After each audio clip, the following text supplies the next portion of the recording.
Now that all the different Republican plans to repeal and replace Obamacare have essentially imploded. First you had the actual Trump Care, and then you had the Trump Care 2.0, 3.0, then you had the skinny repeal, and then you had just a straight repeal.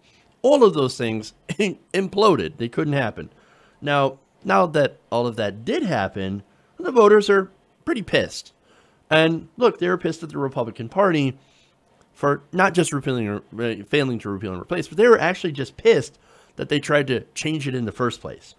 Now, there's a new Quinnipiac University poll that showed staggering opposition among registered voters towards Republican-led efforts to repeal and replace Obamacare, with 80% of voters disapproving of the way Republicans in Congress are handling health care, including 60% of self-identified Republicans.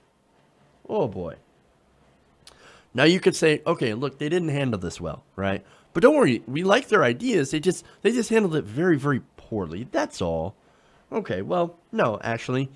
For one, the way that they did it obviously shut out the Democrats, while simultaneously blaming Democrats for their failure to repeal Obamacare, something that the Democrats voted in through party line. But wait a minute. So you went for budget reconciliation, which only requires 51 votes. Okay, so all you needed was 50 votes, and then Mike Pence could go and break the tie. You couldn't even get that. You deliberately created a process that left the Democrats out. Again, you've got 52 Republicans. You've got a simple majority, and you still couldn't get it done. No, interesting. So, again, they could not get it done, and yet they blame the Democrats for it. That's fucking ridiculous. And it's incredibly childish, and a lot of people saw right through it. Now, as for their ideas on what to do with healthcare, they also poll really bad. 64% of voters across the ideological spectrum disapprove of the Republican ideas to replace the ACA. So, what were an example of some of their ideas? Well, health savings accounts. For one, we've already tried health savings accounts, and they failed miserably. Now, look, health savings accounts, they work really well if you're rich. Okay, if you can throw $50,000 in your, health savings account every once in a while because you're making $1 million a year, you're pretty well set. You don't need any help. They work great for you because it's tax-free. Now, so that's a viable option for if you're very, very wealthy. If you were not wealthy, then a health savings account doesn't help you at all. If you can put $5 in there, how's that going to help? Or $20 or $100 a month. That's not going to cover cancer. It's not going to cover any time where somebody actually gets incredibly sick, and look, it gets very, very expensive. Turns out, hey, medical care costs a lot of money. You'd be surprised. Now, another idea that they had, of course, is replacing subsidies with tax credits. Also something that massively helps wealthier people. Cutting Medicaid by $770 billion. That's also not a very popular idea. So all of those ideas, the average middle-class family looks at it and is like, ooh, that's terrible. That's an awful idea. We don't like that at all. The ACA's got some serious fucking problems. But holy crap. These ideas are bad. Okay. So as for outright appeal, how many, or repeal, I'm sorry. How many people wanted just to completely repeal the ACA? 22% of voters. That's it. 22%. Now, 40% are in favor of repealing certain parts of the ACA, while 33% do not want any repeals whatsoever.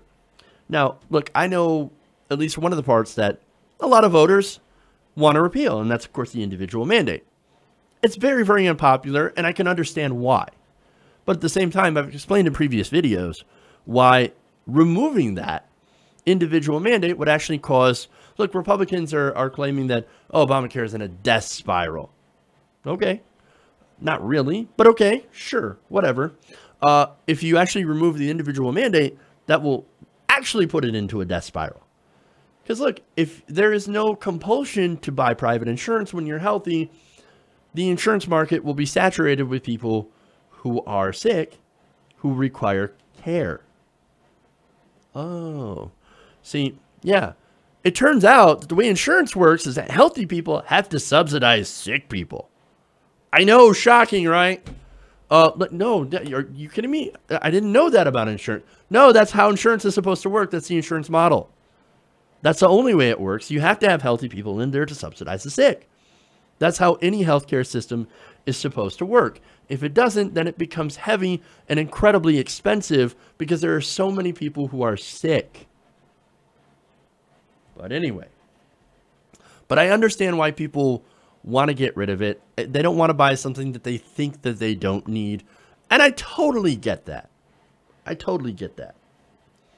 But anyway, on to Medicaid, right? I talked about Medicaid earlier. So again, their plan was incredibly unpopular, right? So how unpopular? Well, voters opposed a decrease in funding to the program at 69% compared to 26% who wanted a cut in Medicaid. Now, 52% of Republicans opposed cuts, while just 39% remained in favor of more austerity, cutting more from Medicaid and different programs. I'm going to guess that those people are not on Medicaid and do not know anybody who is on Medicaid, and they're actually doing incredibly well. Just saying. Now, there is some good news here, and that involves single payer. A narrow majority of voters supported replacing the ACA with a single payer system by a margin of 51 to 38%. Now, the question specifically defines single payer as Medicare covering every American citizen. So this is literally Medicare for all. It now has a majority support among in yet another poll. And as, of course, the policy continues to get more clear as it gets explained better, and more numbers come out to show how much we would all, as taxpayers, save from that system, it's only going to get more and more popular with the American people because it turns out, oh, we all want cheaper health care. Well, how do you get cheaper health care? You cut out the for-profit insurance model. You eliminate that profit motive. You reduce that administrative overhead, which Medicare itself has what, less than 1% overhead cost, administrative cost. It's incredibly low and actually very, very efficient at, cutting down on those administrative costs. Whereas the average insurance company has about 14% overhead, somewhere from 14 to 17% cost overheads. Oh, man. But the point is, never before has single payer been so popular. And to the Democrats, I say, now is the time. Look, it took the Republicans drafting one of the most horrendous healthcare bills in history to get the people to finally see that, hey, Medicare for all, you know what? Not such a bad option. But if only there was a political party that was out there pushing Medicare for all as a central platform or a central plank in their platform. If the Democratic Party is actually smart, then, well, they would start working towards that system, or at least start out with a public option, which should have been in the ACA to begin with, because it would have avoided a lot of these other problems that we're seeing with the ACA, and going from there. That is, of course, assuming that the Democrats could actually win enough electoral votes or enough seats in Congress to actually be able to do that. Well, there's actually good news on that front as well. When asked if the 2018 congressional midterms were held today, 52% to 38% of voters across the spectrum say they would like the Democrats to gain control of the House of Representatives, and including that includes 48% of self-identified independents, so that's a majority.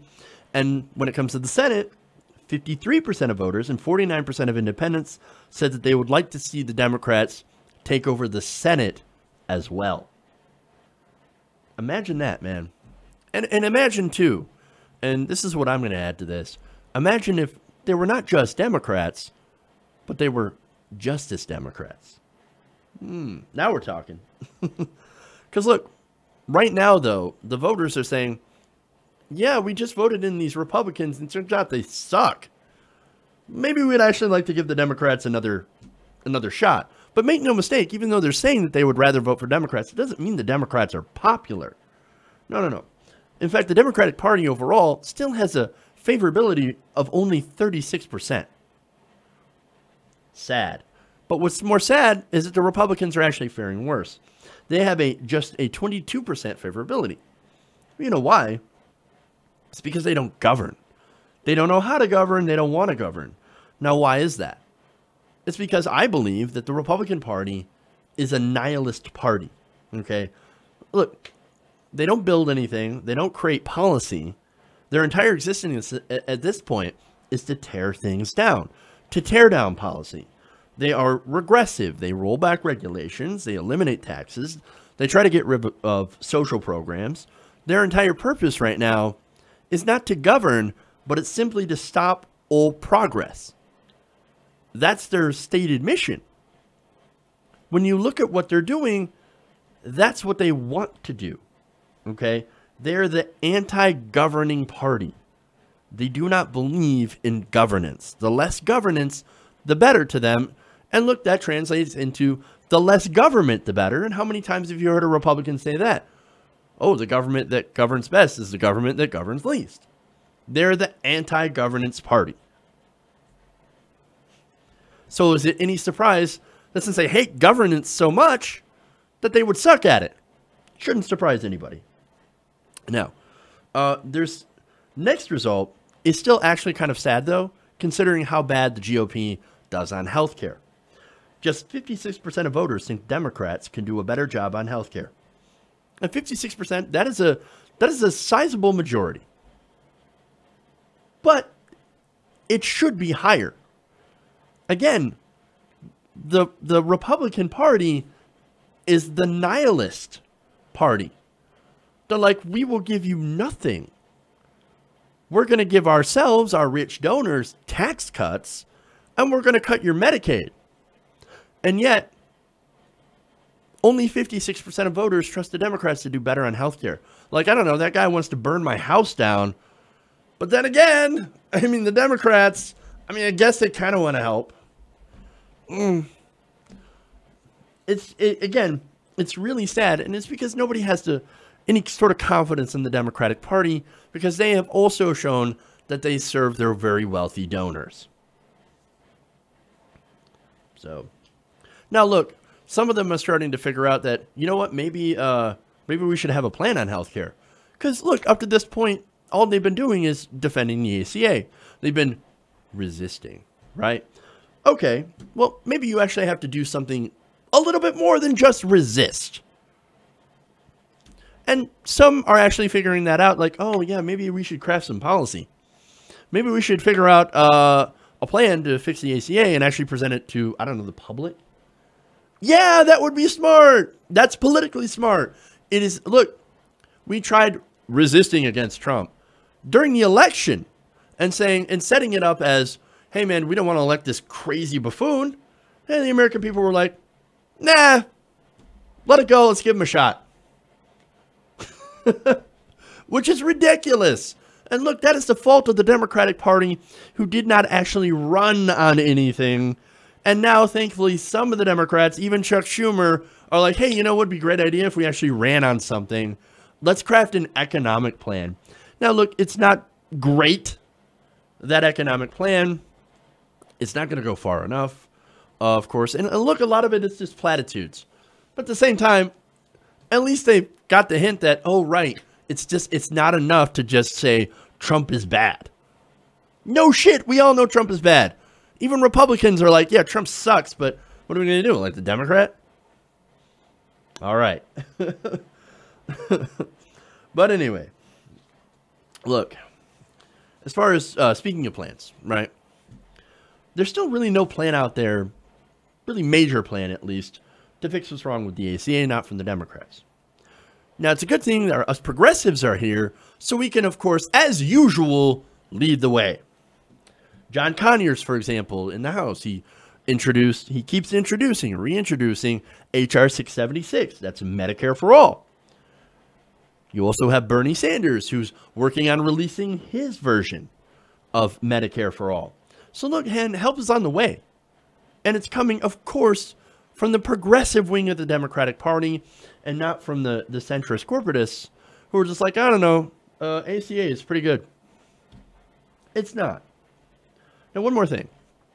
And this is not really related to health, but they threw this in too.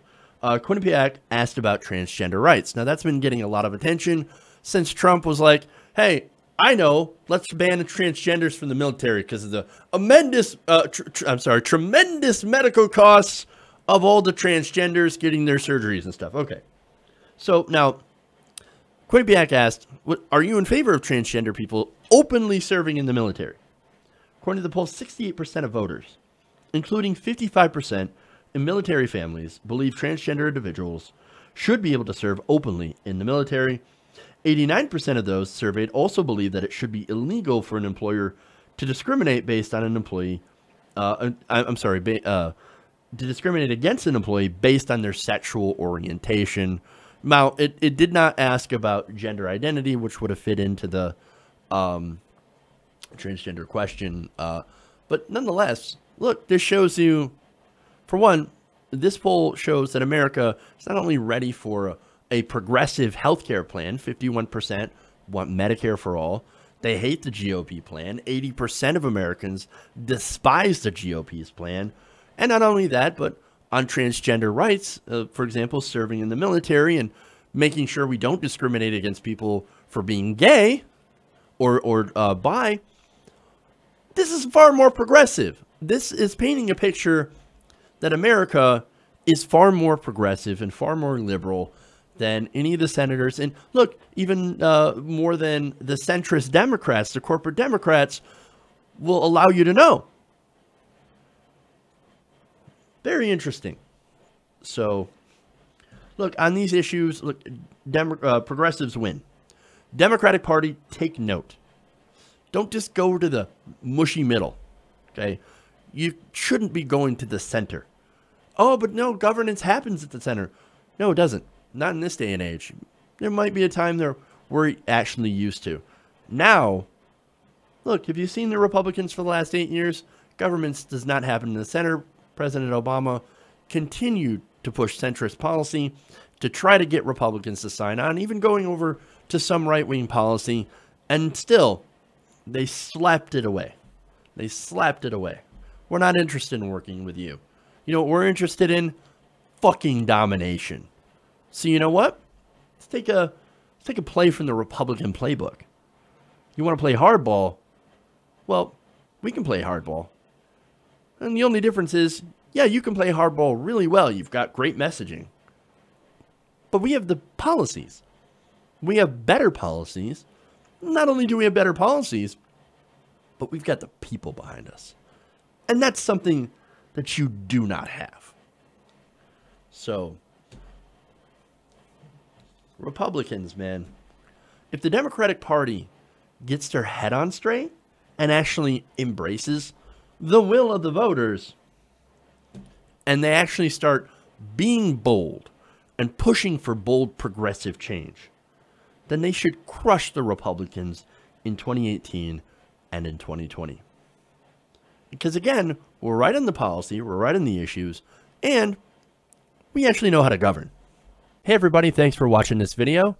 If you want to see more like this, please hit the subscribe button below. And if you want to support truly independent progressive media, please consider becoming a patron at patreon.com/TYTNation.